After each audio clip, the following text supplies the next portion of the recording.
Welcome to the deep dive. Today we're jumping into a really high-speed look at financial strategy.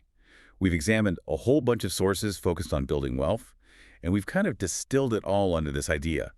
Crack the code to wealth and live rich for a lifetime. Exactly. Our mission today, it's really about challenging that conventional wisdom.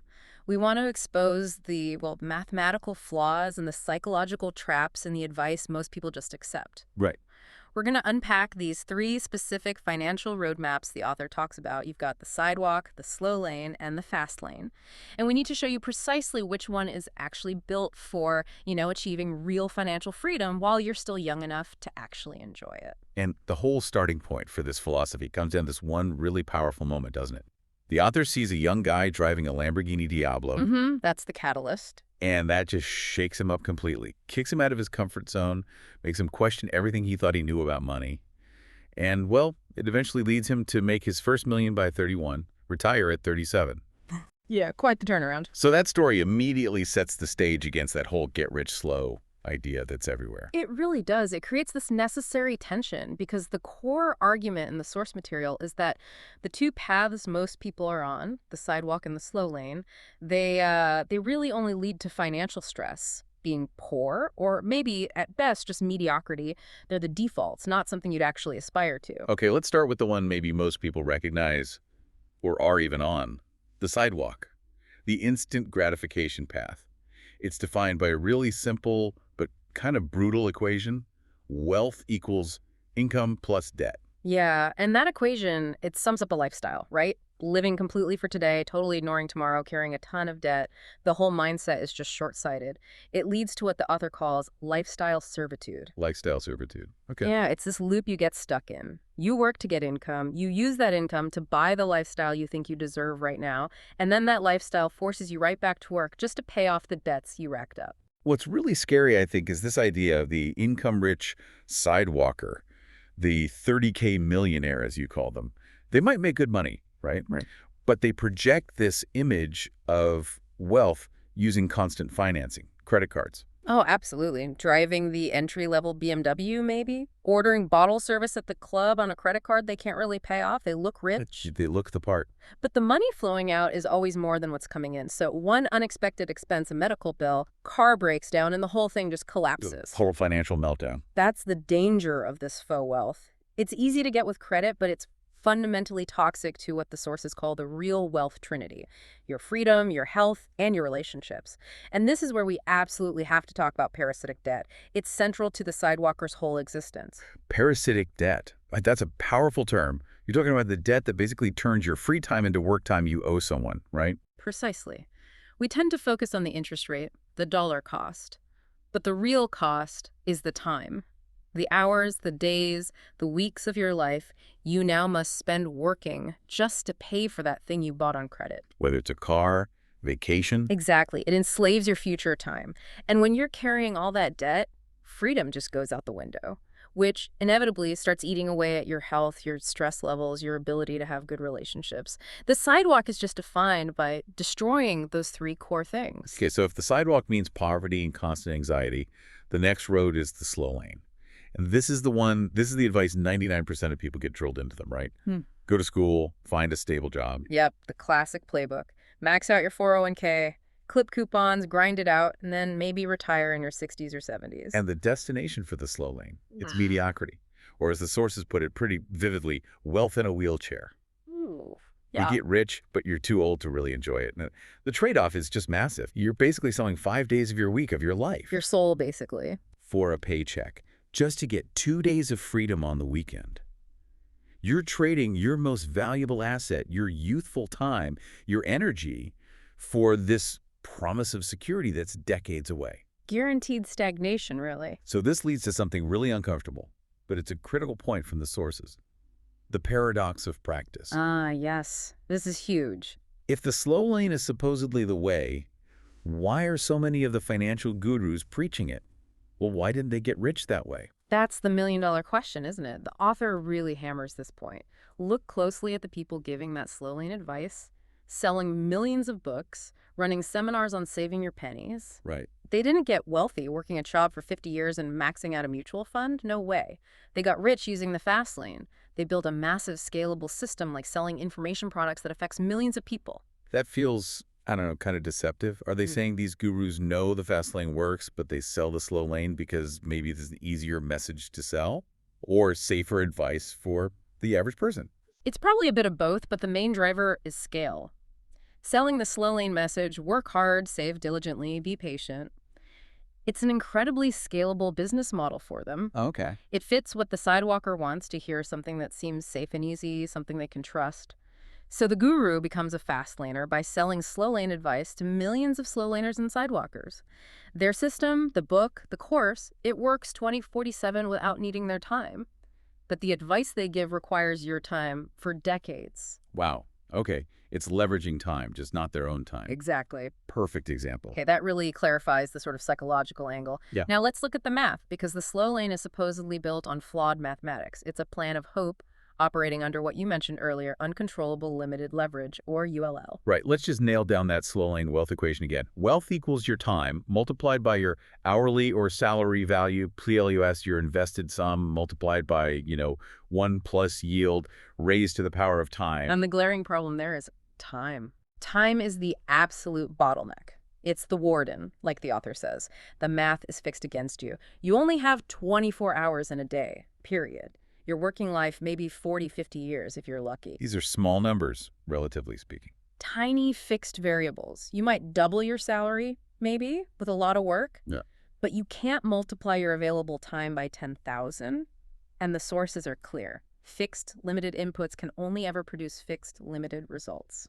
If your leverage is limited and you can't control it, your wealth creation is automatically slow and limited. And that whole investment part, the compounding magic, Yeah. it needs decades, right? Decades to actually make a significant difference. So the big money, if it comes at all, doesn't show up until you're in your 50s, 60s. If the stock market plays nice the entire time. Which is the other huge flaw, isn't it?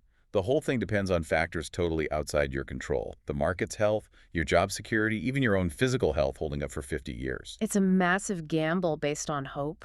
The sources really bring this point home with that story about Joe the lawyer. I think we need to spend a moment on that. It's kind of heartbreaking. It really is. It's the ultimate warning for anyone on the slow lane. So Joe, he did everything right according to the plan. For 12 years. 12 years. Working brutal 60-hour weeks, hated his job, constantly stressed, family life suffering, all for this promise of retiring comfortably at 55, financial freedom at 55. Okay.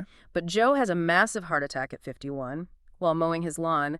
He died 4 years before his finish line. Just 4 years short. Wow. And the really profound takeaway there is that the journey itself consumed his entire life, all for a promise that just vanished. The slow lane demanded he bet his entire finite life on a future payout he couldn't control. He traded his present, his youth, his health for a future that wasn't guaranteed. That is the real devastating cost of ULL. That really crystallizes it. Trading time for money is just fundamentally dangerous.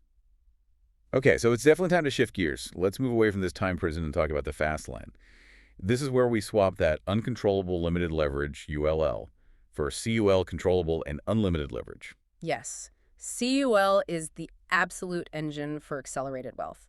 And it uses a totally different wealth equation. Wealth equals net profit plus asset value. Net profit plus asset value. And the crucial thing here, both net profit and asset value are variables that the business owner, the fast laner, can control and potentially make unlimited.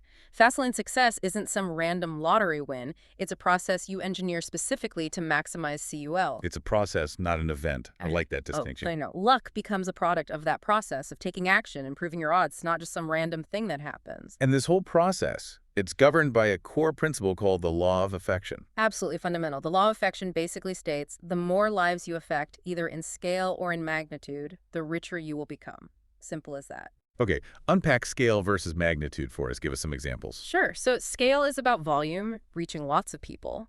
Think about, say, a simple mobile game app sold for 99 cents, but it gets downloaded 500,000 times. Okay, huge reach. Massive scale, you've touched 500,000 lives, but the magnitude, the profit per unit, is tiny. Magnitude, on the other hand, is about high profit per interaction. Think about selling one large apartment building and making $1 million profit in one go. High magnitude, low scale. Exactly. The Fastlaner figures out how to leverage one or both of these to achieve massive numbers. The key is leveraging big numbers, 500,000 downloads potential, or $1 million profit potential compared to the Slowlaner's maximum leverage, which is stuck at 24 hours in a day. So the vehicle for actually achieving this CUL, for plugging into that law of affection, is what the sources call a money tree. The money tree, yes. This is the engine that breaks the time for money trade. It's a business system that basically works for you, generates income passively, without needing your direct labor day in and day out. It's a system designed to be your surrogate. And the source material talks about 5 main seedlings for these systems. Computer and software systems are a big one, think the internet, apps. They're praised because, well, they work 24/7, don't need sleep, and can reach millions globally for almost no extra cost per user. Huge leverage there. Huge. Content systems are another: books, blogs, subscription sites. The content lasts. It can be sold over and over, providing income long after you created it. Rental systems like real estate or even intellectual property like patents, that's another classic Fastlane model. But critically, not just any business counts as a Fastlane money tree, right? Yeah. The source has this checklist, the NCST commandments. That's right, NCST, it's an acronym. Yeah. To be truly Fastlane, a business needs to fill a need, have a significant barrier to entry, give you control, be able to scale, and allow for detachment from your time. Okay, let's zero in on 2 that seem maybe less obvious. Control and the entry barrier. Why are those so crucial? Control is non-negotiable for the Fastlane. The author is really strong on this.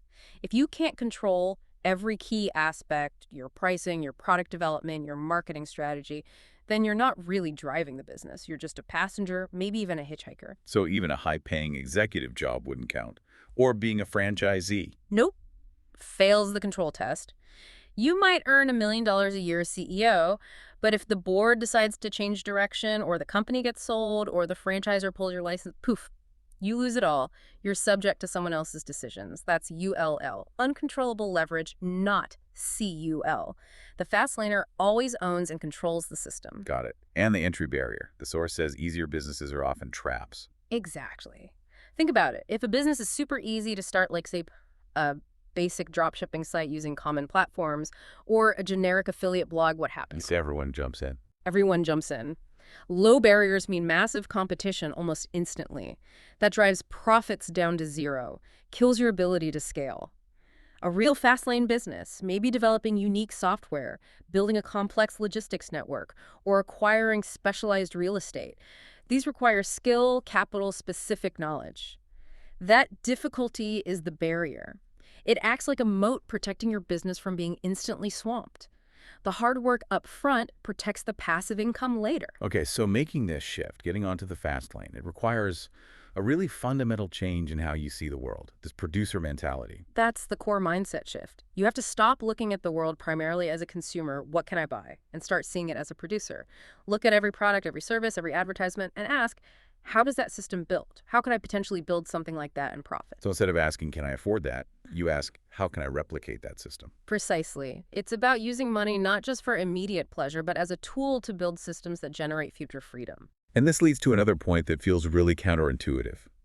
The source argues that entrepreneurs often fail when they just focus on doing what you love. But isn't passion supposed to be key? The author is pretty ruthless here. He argues that just chasing what you love is often about your ego, your internal desires. Fastlane success demands an external focus. You have to find and solve other people's problems. Chase needs in the marketplace, fulfill desires, ease pain points. That's where the opportunity lies. So serve others first. Serve others first, at scale or magnitude. If you love, say, painting model trains, great. But unless you can build a system around model trains that solves a problem or fulfills a desire for thousands, maybe millions of other people, it's just a hobby. It's not a Fastlane business. You can find passion in building the system that serves others, but the starting point has to be the market need. So ideas themselves are basically worthless. The source calls them pawns, even neurological flatulence. Kind of harsh. Huh. Yeah, it is blunt. But the point is, execution is everything. Ideas are cheap. Everyone has ideas. They mean nothing until you actually build something, put it out into the world, and see how the market reacts. Put it out into the box, as they say. Exactly. And you have to listen to that feedback, especially the complaints. Complaints aren't just noise. They're often signposts pointing directly to unmet needs or frustrations. If people are complaining that something is too complicated, too expensive, too slow, That's a massive opportunity flashing right there for a fast laner to build a better system. Which brings this whole thing back to the power of individual choice, doesn't it? Getting onto the fast lane isn't one big leap. It's hundreds of small, consistent choices. Those choices form your process, and that process creates your lifestyle.